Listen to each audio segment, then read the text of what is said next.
Hello, and welcome to the Stockout. This is your show at FreightWaves for all things related to the CPG industry, the consumer packaged goods industry. I'm your host, Mike Bowdendistel. I'm the head of intermodal solutions here at FreightWaves, and today is going to be a good show. We're going to be discussing what's happening with Blue Yonder, which is a software as a service company, does a lot with automated warehousing, does a lot with visibility and logistics space, does a lot specifically for big CPG companies and big retail companies. We're going to be speaking with Manish Ghosh, VP of Industry Strategy and Consumer Industries at Blue Yonder. So that's what we're going to do today. But before we do that, if anyone has not already signed up for the Stockout newsletter, you can go to www.freightwaves.com/the Stockout to get that newsletter. And I also want to make an announcement here is that we are going to be combining the Stockout newsletter and show with the point of sale newsletter and show. Point of sale is the one that's focused on retail supply chains. The Stockout's the one that's focused on CPG supply chains. And the thought process there was that, Grace Sharkey does the point of sale, and her and I work pretty well together on the radio show that Grace hosts every evening when we talk about CPG companies and retail companies, and that those topics are just so related and so much overlap that instead of covering, let's say, Walmart's earnings in two different places, we can cover it in one place and have some back and forth talking about different perspectives between the retailer and the CPG companies. So I think that'll be an improvement and make it a better product overall. So, if you're already signed up for those newsletters, you don't have to do anything. We're going to combine those distribution lists, anyone from point of sale and the Stockout is going to continue receiving those newsletters. I think the final, initial thought is that we're going to continue to send those newsletters out on Thursday. Not sure if the show is going to continue to stay on Monday, but we're going to continue to call it the Stockout. So with that is a little bit of an update as to what's going on. I want to reserve most of the time today for the interview with Manish Ghosh. I'm going to like to bring on Manish. He's the VP of Industry Strategy and Consumer Industries at Blue Yonder. Manish, thank you for joining me. Sure. Thanks for inviting me, and I'm very happy to be here. Yeah, that's great. So for those people that don't know Blue Yonder very well, just not as familiar with all the things you do, why don't you give us a little bit of an overview of the company and maybe specifically what you do for some of the companies in the CPG and retail space? Sure. So Blue Yonder is one of the largest outfit in the supply chain space, and we engage in the supply chain from an end-to-end perspective. So over the years, is almost the 32nd or the 33rd year of our journey in this space. We do on starting on the upstream of the supply chain, like the production planning, suppliers collaboration, going deep into the planning, into the strategic space, as well as into the tactical space, and then also into the execution for logistics and the warehousing. And we also have the front-end commerce, which kind of goes into the retail space, starting with merchandising, assortment, and the retail solution, including doing activities in the stores. So it's truly an end-to-end supply chain outfit over 3 decades, as I said. And that has been quite a journey, starting with quite a few acquisitions. And in the recent years, with the Panasonic acquisition of Blue Yonder, brought even more focus on the edge computing, on the IoT, on machine learning and the artificial intelligence. And we have been investing a lot of R&D dollars into making the solution modernized with the infusion of the machine learning and artificial intelligence. And then in recent time, also there have been a good collaboration with Microsoft on the SaaS platform, as well as with Snowflake. So everything put together has been a very interesting journey for Blue Yonder. Yeah, so you really handle just a tremendous amount of things, like you said. I mean, end to end, and just sort of everything that kind of can go wrong and does go wrong in supply chain. It seems like you have at least some solution for that, some added visibility into that. what are you hearing from customers right now? It seems like we've gone through, a period during the pandemic where a lot of CPG companies just, maybe struggled with not having the right ingredients, not having the right packaging, not having enough people, et cetera. Some of those issues have become at least somewhat alleviated. On stock rates are higher. What are the biggest concerns you're hearing from customers now? Yeah, it's a very interesting question. I mean, when I reflect this on the consumer companies and what has happened over the last couple of years, given the pandemic, and then we are coming out of the pandemic, especially when you talk about the consumer industries, we didn't really hear that much of disruption in the past. The production side, the sourcing side were relatively unconstrained, meaning, we didn't really saw a lot of, kind of concern coming on the inbound side. But the pandemic and what has happened for last 3 years have changed everything. There is a lot of disruptions now happening on the supply side, especially on the raw material side, on the inbound transportation. So the disruptions are just far too many. Then the factories sometimes is not able to operate because of the low turnover on the labor. So it's been a roller coaster when it comes to the supply chain in general, in terms of the disruptions and the changes and the fluctuations of demand and the pack size, everything put together in the market, and also the inbound. So uh, it's been quite a roller coaster, as I said, in terms of the changes in the supply chain space. It's really multiplied and exploded almost in terms of the disruptions happening in the supply chain space, and hence the role of supply chain is possibly uh, manifold if you just even compare a couple of years back. Yeah, it does seem like supply chain has been certainly elevated in the minds of the C-suite. That maybe it's not just for a CPG company. The marketing and the merchandising and branding and all those things are really what's important. It's the supply chain and having those high in stock rates. How do you think about CPG company, like, let's say you mentioned all those disruptions. Hear a lot about CPG companies building resiliency into their supply chains, maybe having additional suppliers, additional distribution centers, additional points of entry. How do you think about balancing that with just a desire to have a simplified network, which might have fewer of those things and less costs overall?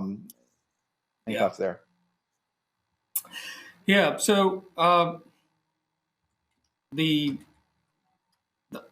I mean, in terms of thinking about the sourcing options, thinking about flexibility in the supply chain is obviously in our customers' mind. They have been continuously looking for bringing in that amount of flexibility and the resiliency in the supply chain, in terms of the network, in terms of the fixed asset they invest on, and the sourcing network they create.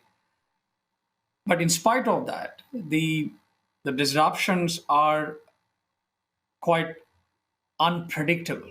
It's in a scale where it's happening every second, every minute, and to cater to that is where the resiliency comes in. So the expectation is that I have this network and I have done everything I could do in terms of debottlenecking that network as much as I can do. But then, as and when disruptions happens, how can I quickly get back to normalcy in terms of, and then my network can still deliver.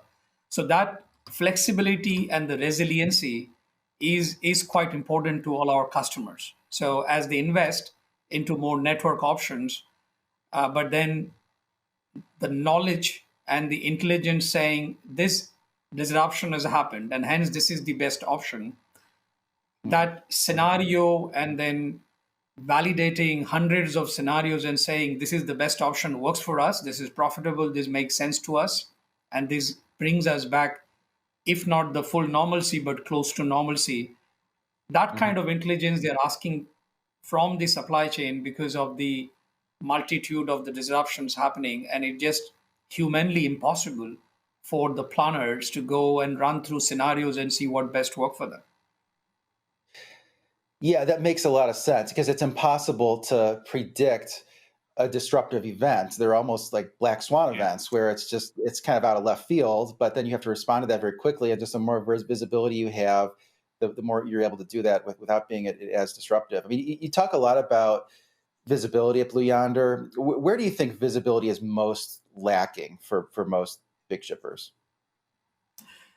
So, I mean, if you just consider the supply chain on the two ends, the left hand side is where your sourcing network, and the right hand side is your customers. So there is an explosion happening on the right hand side, given the number of channels, and we just starting to say consumer of one.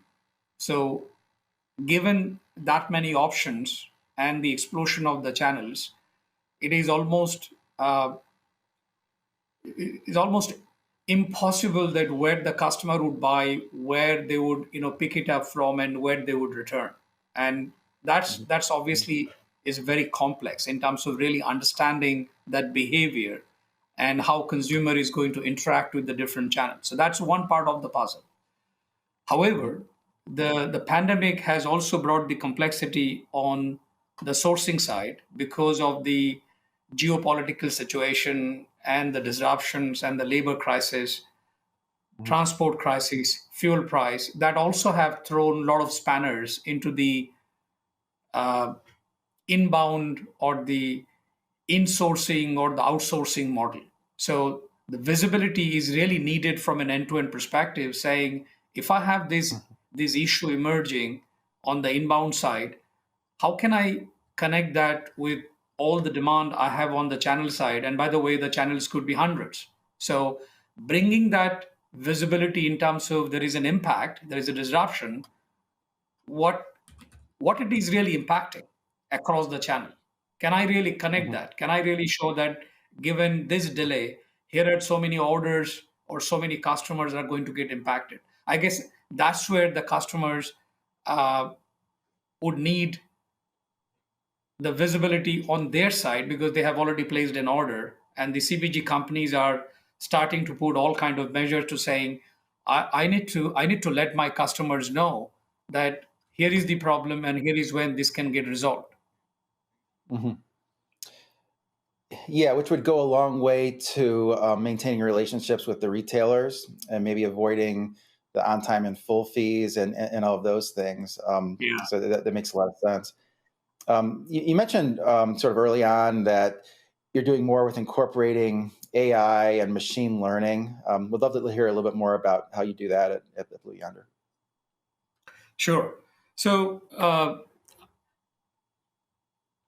from a Blue Yonder perspective, the machine learning and the AI is the front and center of all the discussion. I mean, if any functional use case need to come up, we first start looking into it through the lens of machine learning and artificial intelligence. I mean, that's kind of the almost the default approach to anything or any of the use cases we are talking about. Having said that, the infusion has happened a great lot into the demand sensing side because of the channel explosion and the seasonality of the demand, and there are so many attributes which are really impacting the demand. So it's kind of no-brainer that there is a lot of infusion happening on the demand side, on the demand sensing side, where machine learning and artificial intelligence is kind of starting to take the forecast to the next level, where it's not just the earlier version where we used to look at shipment and then do a forecast, is now becoming more consumption based, really happening what's happening in the stores and what kind of attributes, what kind of game or any event which is happening in the vicinity and how this is impacting demand. So demand side is an easy candidate. However, from a Blue Yonder perspective, as I mentioned in my previous in the early part of the discussion, they're saying we're going truly end to end. Now the question is, when the disruption happens or when the change is happening in the network, how quickly I can run through infinite number of scenarios and put the AI and the ML and saying, look, I have so many scenarios to consider, but as soon as I considered maybe 40% or the 50% of the scenarios, I'm starting to, getting to a point where I already like those scenarios. So those infinite scenario evaluation and getting to a point saying this is good enough for the current crisis. That's another place where we're using quite a bit of machine learning and artificial intelligence. And not to mention, as you go into warehousing, as you go into transport, there are huge opportunities to start using robotics and sustainability effort and so on and so forth. Those are also places in the functional bucket where ML and AI being used pretty intensely. But then the two things which I would really mention about these end-to-end scenario evaluation, and then also on the demand side. Yeah, so I mean, it's really interesting that you run all these different scenarios, which it seems like that way you can really quantify the risk that there's some disruption someplace, and then understand where the biggest risks are, and then take steps to mitigate those particular risks. So all those things just seem really valuable. Wanted to ask you about. I mean, you do a lot with like automated warehousing, which I think is pretty interesting. How a lot of warehouses are getting to be more vertical, more closer to consumption centers. How a lot of the picking for final mile is done automatically. Where do you think the industry is now with automated warehousing, and where do you think it's going? Yeah, so the large consumer companies, especially with a very large portfolio, and also the the sheer volume and size of the network is forcing them to look into warehouse execution, and also in terms of the robotics coming in is almost becoming a de facto standard for the industry. So we have quite a few large customers who are heavily investing into the warehousing on the execution side, and more importantly on the robotics hub, to make sure that they're bringing in more and more automation. So that's kind of the large warehouse kind of behavior. But at the same time, there are also micro fulfillment centers coming in, which obviously has lower complexity, but then the speed of operations is very high. It's kind of almost like a cross dock, and being used as a servicing point for the larger cities and so on and so forth, or trying to be very close to the market. And the level of automation is more into quick scaling of operation, getting in, getting out. That's kind of automation being looked at, versus the large warehouses where the robotics and the tasking and making sure, giving a lot more intelligence to the labor force, how the movement should be and how best to optimize the flow of the goods within the warehouse. That is where a lot more automation and machine learning are being invested into to make it more and more efficient. Mm-hmm. Yeah, it seems like that's an area that has gotten a lot more efficient. Still has a long way to go, I think, overall. But it's interesting. I mean, it really seems like that's an area there. The machine learning is going to have a big impact. We want to ask you also about just some of the CPG companies, and they have these sustainability goals. They're saying we're going to take a certain amount of carbon out of our supply chain. Yeah. Can they use a system like Blue Yonder to see the carbon sort of footprint at all different points in the supply chain, since you are sort of an end-to-end network, and maybe have something? I mean, some of the CPGs companies are even putting like carbon labels on the products now, but you want to have something to not open yourself up to greenwashing, so it has to be like auditable. Is that something they're using you guys for? Yeah, so we are seeing the traction more on the transportation side. So as the transport optimization happens and the carrier selection happens, there are already enough pull in the market saying, as I choose the carrier, I want to make sure that I'm giving more loads to the carriers who are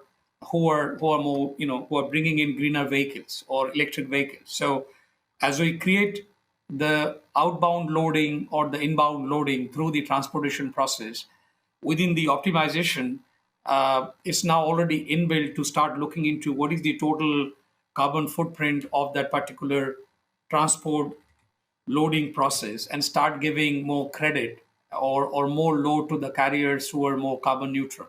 So, and then, as you build the transportation loads and the routing, you then start reporting in the dashboard saying, for this month, here is what we have, reduced the carbon emission as compared to the last month and the previous year, and so on and so forth, so that the dashboard is continuously reflecting it. And at the same time, it is also trying to calculate saying, this is really equal to that many number of trees. So every optimization engine we have, we are starting to incorporate that level of detailing. It's easy to do on the transport side because of the carriers are already becoming compliant to that. But when it comes to the production footprint on the supply chain side, I guess there is still some more work to do. Yeah, that makes a lot of sense to me. I mean, it is hard to get it fully end to end to really see Yes. that visibility. But on the carrier side, some of them have low rolling resistance tires. They have all the aerodynamic features. They have new trucks and trailers, and it's just some are better about that than others. I want to ask you sort of one final one on this issue of promotion. So a lot of CPG companies, starting to maybe get concerned about volume. There's a bear thesis on Wall Street that they're going to have too many promotions, things like buy one, get one free deals, and that's going to hurt their margins. I saw something on your website where you're looking at data to suggest that, it tells the companies which of the products maybe should be either discounted or as part of some kind of promotion, and which ones there's enough in inventory. Can you talk a little bit about that? I thought that was interesting. Sure. So we do quite a few stuff on the ML side when it comes to which we something call as a promo optimization. So essentially, when you look into the promo, you have this kind of discounts and so on and so forth. And for some of our CPG subsectors like the fresh fruit, fresh food, or even the kind of fashion industries. So discount is one of the lever, right? So you just you kind of have a promo baskets where you have option one, option two, option three. It could be discount as an option one, buy one get one could be your option two, and there are many other options. Now, what the promo optimization does, given it has the knowledge of what has happened historically, and ML does a good job in terms of reading those and getting trained more and more. So at the end, what the promo modeling does is it comes back and say you have a better chance if you go discount as compared to if you go giving a buy one get one, and from an investment standpoint, this seems to be more optimized. So that is the kind of decision our customers are making, as I said, especially into the seasonal goods, into the low shelf life goods, where they're using the promo optimization quite a bit and making those decisions to either to bring discount or to bring more offers and so on and so forth. But you're absolutely right. We see this being used very heavily in the perishable and the fashion goods, but also into beauty care, where the promo is very rampant, and then customers are looking. Our CPG customers are looking for that optimization capability. Yeah, it's great to bring analytics and data to those decisions instead of just kind of looking at a spreadsheet or just sort of doing it based on gut feel. So all that seems just really valuable to me.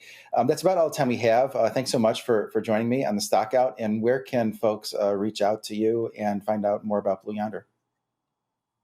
Sure. I'm happy to share my detail. I'm sure I'm on the LinkedIn, and then please reach out to our website, and then happy to get into any detailed discussion, and find us there. Yeah, and maybe just a quick rundown. What industries do you all serve at Blue Yonder? What shipper verticals other than CPG and retail that we've talked about? Is it pretty much everything? Yeah, we do. The important verticals where we are in manufacturing. We consider we bring the CPG under manufacturing umbrella. So we do CPG, we do high tech and electronics, we do automotive and industrial. We also do life science and pharma. That's kind of under manufacturing. Retail, as we said, we do the grocery, hard line, soft line, and we also have a big vertical for 3PL, 4PL as well because of our execution portfolio. So we have a lot of large, 3PL customers, as with Blue Yonder for many years. That's great. So you really cover a lot. So thanks for that. And it was a great discussion, and hope everyone has a good day.